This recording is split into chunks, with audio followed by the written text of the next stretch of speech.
अब मैं अध्यक्ष महोदय से निवेदन करूंगा कि पुस्तक के बारे में सभी को जानकारी प्रदान करें।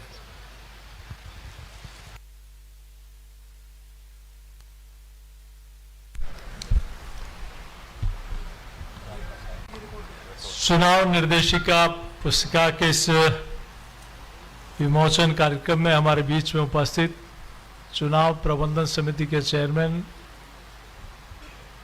आदरणीय नारायण पंचारिया जी, हमारे वरिष्ठ नेता श्रद्धेय लखावत साहब, प्रदेश के महामंत्री जगबीर जी,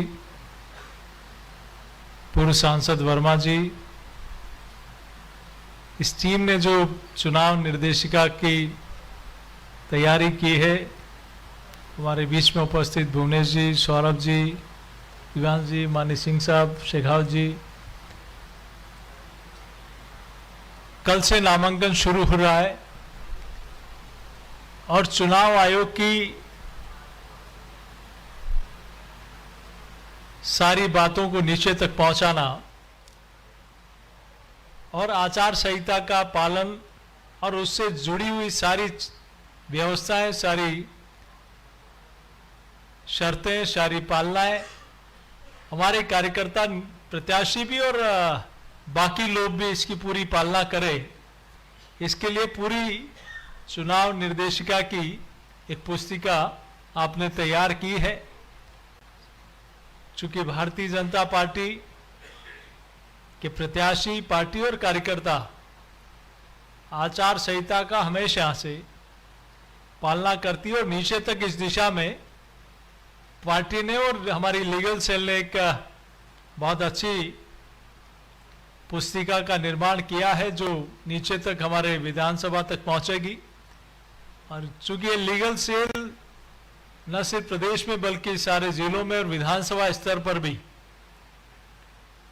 ठीक से उसकी पालना हो, उन नियमों के अनुरूप चले, कार्यकर्ता प्रत्याशी भी। इस नाते सारी व्यवस्था इस टोली ने की है। मैं अपनी ओर से पूरी टोली को बहुत बधाई और शुभकामना, धन्यवाद देता हूं कि आपने सामान्य शब्दों में एक बहुत अच्छी चुनाव निर्देशिका की रचना की है और आज उसका लोकार्पण हुआ है।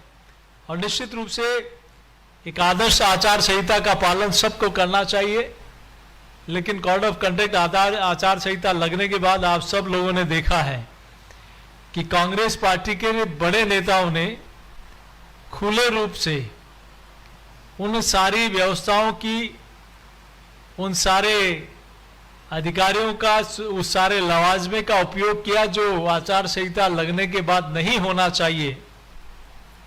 उसकी भी हम सब लोग निंदा करते हैं और सारे दलों की, सारे राजनीतिक दलों की एक जिम्मेदारी बन जाती है। चूंकि मैंडेट देना, बहुमत देना ये जनता के हाथ में, जनता जनार्दन के हाथ में है। इसलिए सभी राजनीतिक दलों को इस दिशा में आदर्श आचार संहिता का पालन पूर्णतया करना चाहिए और इस दिशा में इस टोली ने ये काम शुरू किया है।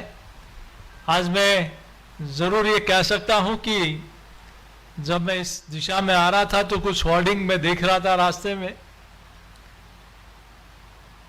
कि 2 ही फोटो दिखाई दे रहे हैं कांग्रेस पार्टी के होर्डिंग में। बाकी लोगों के चेहरे तो कुछ ठीक से दिखाई नहीं दे रहे हैं। तो वो ये बात फिर से साबित हो रही है कि आज मैं पूरी पार्टी मैं चलाता हूं, सारी व्यवस्थाएं मैं देता हूं, इसलिए कौन होता है हाईकमान और मैं ही सबसे योग्य, बाकी सब नकारा और निकम्मा, ये बात फिर साबित हो गई। तो मैं इस दिशा में कांग्रेस पार्टी को ये जरूर जो कहा गहलोत जी ने वो आज दिखता हुआ दिखाई दे रहा है। पुनः आप सब लोग इस चुनाव निर्देशिका के लोकार्पण कार्यक्रम में आए, इसके लिए आप सबका आभार, बहुत धन्यवाद।